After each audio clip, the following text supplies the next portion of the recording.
In this video, I'm going to be looking at what you get in a two-stroke performance ERM power kit for KTM Group TPI and TBI motorcycles.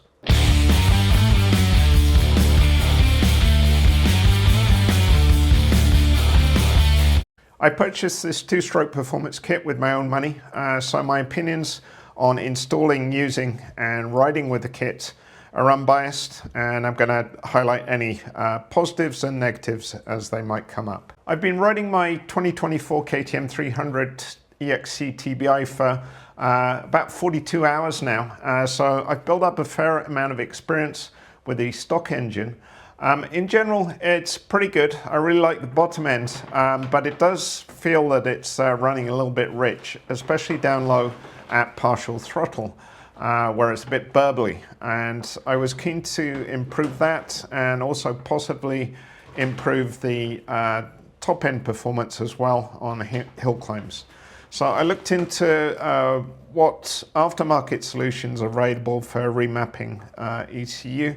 And I decided to purchase the two-stroke performance power kit, which you can see here. The kit I purchased is specifically for 2024 300 EXC XCW bikes, and it's the ERM power kit, and it comes in two boxes, as you can see here. In the larger box is the cylinder head kit. When you order the kit, you have a choice of two different heads, either medium compression head or high compression head.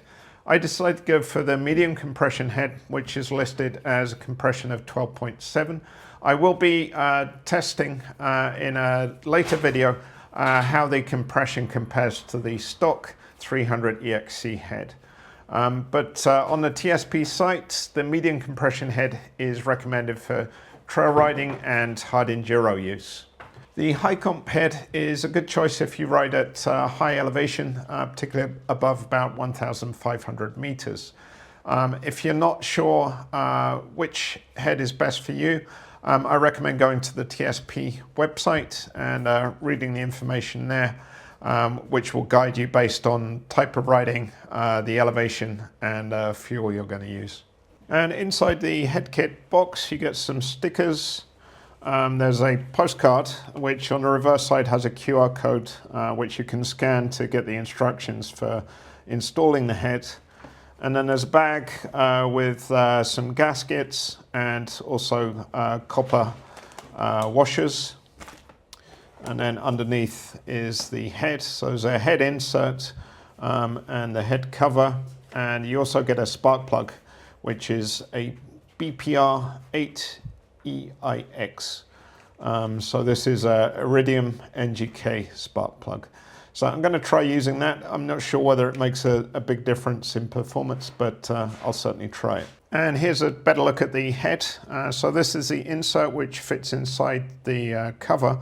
On the insert, it's clearly marked what model it's for. So mine is a KTM 300 EXC24 model.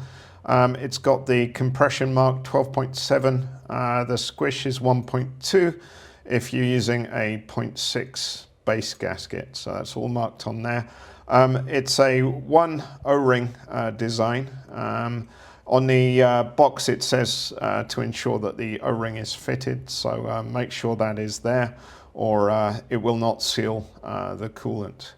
And then on the head cover, there's a bleed screw here and your coolant hose connects here. And here you can see the inside of the dome and cover.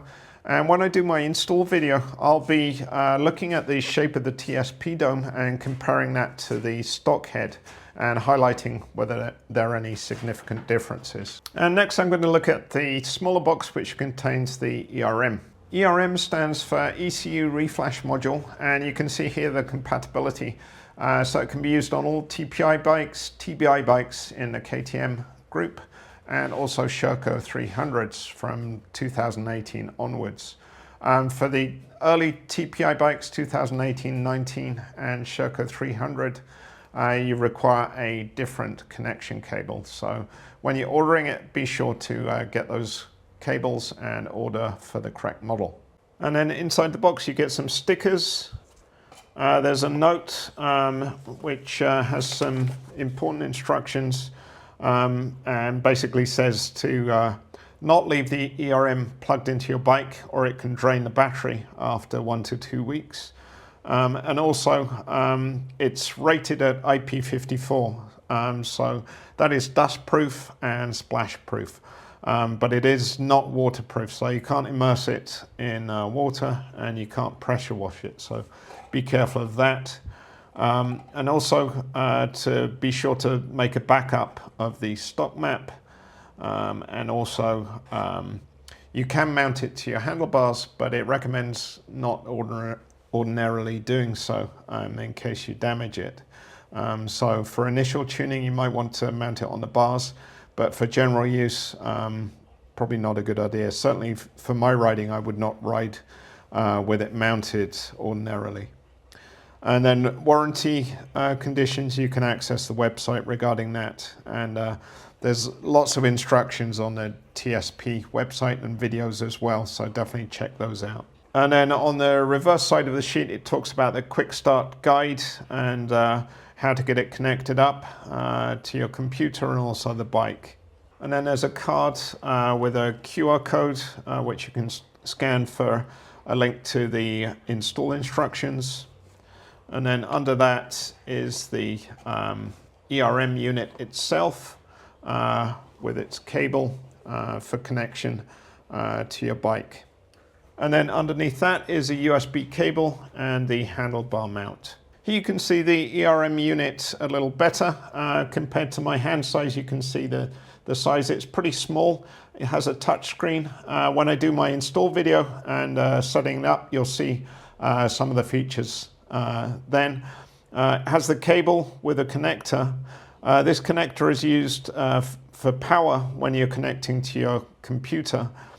So the USB cable provides power, and then the actual data flow is by Wi-Fi connection when you're using it with your computer.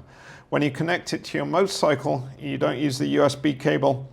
You plug this directly into the motorcycle CAN bus connector. Again, when I do my install video, I'll show that and control the flashing of the map by the ERM touchscreen. So a quick summary of some of the features ERM supports. So you can store up to 2 TSP maps and the original KTM group map. You can reflash ECU maps, takes about 15 seconds. So you can be, out on a ride, and if you want to change a map, it's very quick to do. You can also adjust fueling, ignition, and the power valve. On the standard model, you have fairly coarse adjustments. If you want finer control over RPM, you can purchase the Pro version of that, and then the Pro Plus has even broader adjustment range. If you want to upgrade to those, there's information on the TSP website about that, and you can purchase those options after you've purchased the kit. Also, a super handy feature that the ERM supports is you can read fault codes and clear fault codes. So if you have any ECU flash codes, you can pull out your ERM, see exactly what it is, and once you've addressed the issue, you can clear the fault. You can also view live data, which again is super handy, including RPM, the throttle voltage, coolant temp, map selection, and the power valve position. So I'm going to be testing all of those things and making videos about them, so should be interesting. The next video I'm going to make will be installing the head, and before I install it I'm going to measure the compression of the stock head and compare that to the TSP medium comp head. I'll also look at the shape of the stock head and compare that to the TSP head dome. After that I'm going to make a video on the ERM and reflashing the maps and some of the other features. And then I'll do a ride video at the weekend and highlight any differences I feel between the stock map and the TSP map, and whether I need to make any changes, adjustments to fueling, ignition, etc. So should be interesting. If you're interested in this kit, definitely check out my later videos as well.